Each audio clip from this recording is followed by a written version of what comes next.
Chapter 83, Carving. Holding onto the yellowish-brown paper bag full of herbs, Bogda staggered out of the Lawson's folk herb store. While waiting for a tracked carriage, he suddenly came to a realization. He had spent £10 to buy a bag of stuff. This was nearly a month's salary for him. If it wasn't for his trust in Anna and Joyce, he wouldn't have brought that much cash to the divination club. Could it be that the reason why Mr. Moretti only accepted 8 pence for his divination had something to do with his collusion with the boss of Lawson's folk herb store, so as to earn more? This was a classic scam written on the papers. When Bogda made this connection, he even began to suspect Klein a little. He even began suspecting Joyce and Anna. When a tracked carriage stopped in front of him, he looked at the herbs in his hand. Unable to bring himself to return, he entered the carriage with a heavy heart. Inside Lawson's folk herb store. As the boss watched Bogda leave, he suddenly turned his head and shouted at the door where there was a pile of herbs. "Charmaine, stop purchasing herbs from today." W.I. Master, a handsome-looking youth with disheveled hair, walked out. The boss smiled and said, "This is the 16th customer that has come because of my fame. If this carries on, I believe the Nighthawks, the machinery hivemind, and the mandated punishers will notice me. When the time comes, I'll need to consider heading to other cities. Then, do we need to sublease this store?" Charmaine nodded in understanding as he asked with concern. The boss chuckled. "If you wish to stay, you can be the boss of this store. You are already capable at identifying herbs and concocting medicine. Of course, remember to deposit half of your monthly profits into my anonymous Backland bank account. But I haven't learned what you are really good at." Charmaine was already sick of never staying in a city for more than a year, but he was unwilling to give up learning the magical formulas that his master was good at. The boss leisurely rocked himself in his seat. "That's not something you can learn just because you want to." A blackish-green bubbling liquid appeared in front of Bogda's eyes.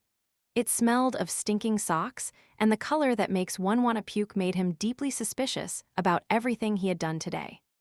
When the rooster blood was dropped into the medicine, Bogda's father looked at his son worriedly and said, "I think surgery is the best option." The few drops of rooster blood bubbled with the boiling liquid before vanishing.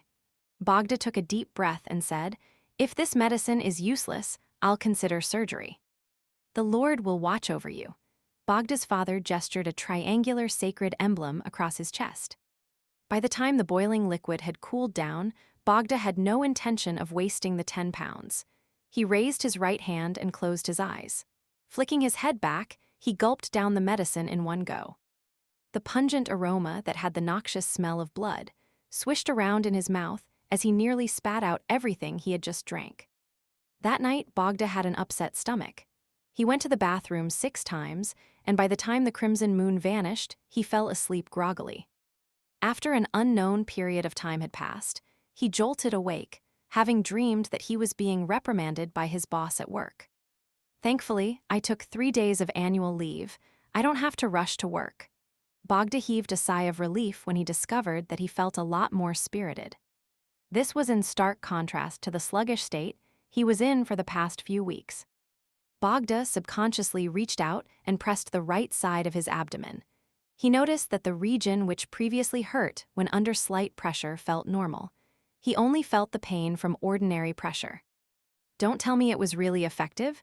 That apothecary was clearly just fooling me." Bogda was both surprised and doubtful as he got out of bed. He stretched himself and felt his health returning to him. He fell silent for a very long while as he muttered, "According to the apothecary, I still need to drink it twice. Once I'm done drinking, I'll go to the hospital to get a check-up from a doctor. That apothecary didn't tell me how many times I can drink a day. I still think he's a cheat." Inside the civilian staff office of the Blackthorn Security Company, from his prior request, Klein received a space where no one would disturb him. He held a carving knife and emitted his spirituality. He seriously carved the incantations and symbols onto 2 silver accessories. The incantation was a request to avoid misfortune and was written in Hermes. The 2 mysticism symbols symbolized the Evernight goddess as well as the Empress of Misfortune and Horror. Aside from that, Klein also added the path number that corresponded to the goddess, 7, and the magical characteristic. In addition to that, charms and amulets had to be engraved on both sides, and each side's symbols, incantations, and characteristics, their exact locations, or special formats was in the realm of mysticism. The ones that were spread amongst the ordinary populace were filled with mistakes. At that moment, Klein had a lot of damaged materials to his right. Through repeated practice, and only after he confirmed that he had enough practice, did he dare to begin creating the amulets for Benson and Melissa. As he calmed his mind, his spirituality spewed out from the tip of the carving knife. The number 7 appeared on the surface of the silver accessories. He had already finished carving the incantations and symbols on the other side of the accessory. All that was left was to finish the remaining side. After putting down his knife, all his spirituality chained together, as Klein suddenly felt a strange, majestic, and terrifying energy surge throughout the room. The commotion quickly vanished as the incantations on both sides of the accessory became complete with Klein's spirit vision. It emitted a serene blackness. He put down his carving knife and gently polished the silver accessory that was formed from a circle and a vertical piece.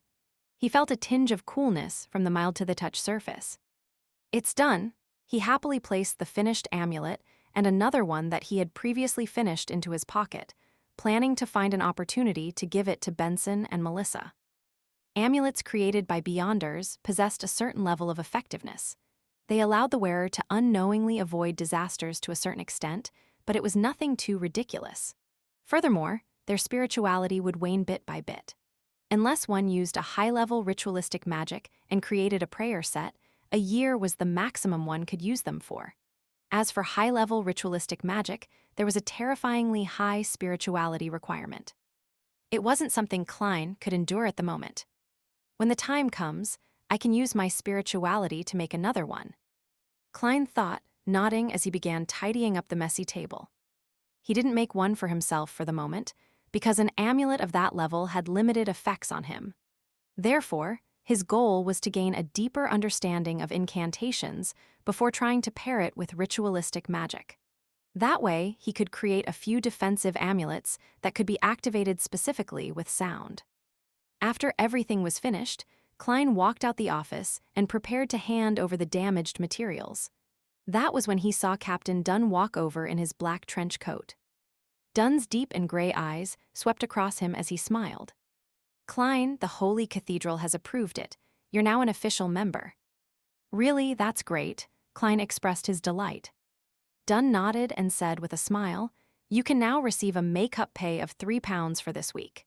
You'll receive £4.5 every subsequent week until the advance payment is cleared." By the way, did I mention the Nighthawks ritual? Every official Nighthawk has to independently complete a mission. Only by doing so will you gain the recognition of your partners. In consideration of the outstanding performance you showed, I believe I can assign you an ordinary mission instead. When that happens, I'll formally introduce you to all the Nighthawks in Tingen City. Klein replied without hesitation, "All right." £3 plus his compensation of £7. Getting a new suit wasn't a problem anymore. Furthermore, he would still have plenty left over. Well, who knows when my mission will arrive? Klein waited all the way till Sunday, the day of Selina's birthday banquet. Changing into his formal suit and using a brush and handkerchief to tidy his half-top hat, Klein looked himself in the mirror before walking over to the first floor in satisfaction. At that moment, Melissa was sizing up Benson's clothes. "Is there a problem?" Benson raised his cane, feeling a little lacking due to his sister's gaze. He felt that there was nothing wrong with him when he inspected himself. He was already dressed quite decently. Melissa stopped staring at him and said with a serious expression, "Benson, that is a very old suit you're wearing. There will be a lot of excellent ladies and madams participating in today's birthday banquet. I believe that by wearing that, it'll be a form of disrespect to them." Klein was originally filled with questions. However, when he heard Melissa's emphasis, he immediately realized what was happening. He went over with a chuckle and said, "Benson and I share a similar build. He can wear my other tuxedo." He had already informed his siblings about buying a new suit. He explained it away by saying that his clothes had been torn while inspecting certain objects. Therefore, the company generously compensated him. Of course, he concealed the matter of him being promoted with a pay rise. He was afraid of scaring them and only planned to tell them after half a year. Such an explanation made Benson and Melissa extremely envious. They felt that the Blackthorn Security Company was an impeccable employer. "There's no need to, right?" Benson retorted, having not realized the gravity of the situation. "No, it's extremely important." Klein pushed Benson's shoulders up the stairs. "My tuxedo is hanging on the clothes rack." After watching Benson go up the stairs in a daze, Klein turned around and smiled at Melissa. "Are you hoping that Benson will use the opportunity provided by Selina's birthday banquet to begin a beautiful new romance?" He had been reading quite a fair amount of newspapers and magazines recently. He knew that aristocrats and middle-class banquets were typically grounds for blind dates. Melissa nodded solemnly. "Yes, Benson has missed out too much because of us." "Sis, why are you like a mother?" Klein looked at Melissa as he suddenly shook his head with an exasperated laugh.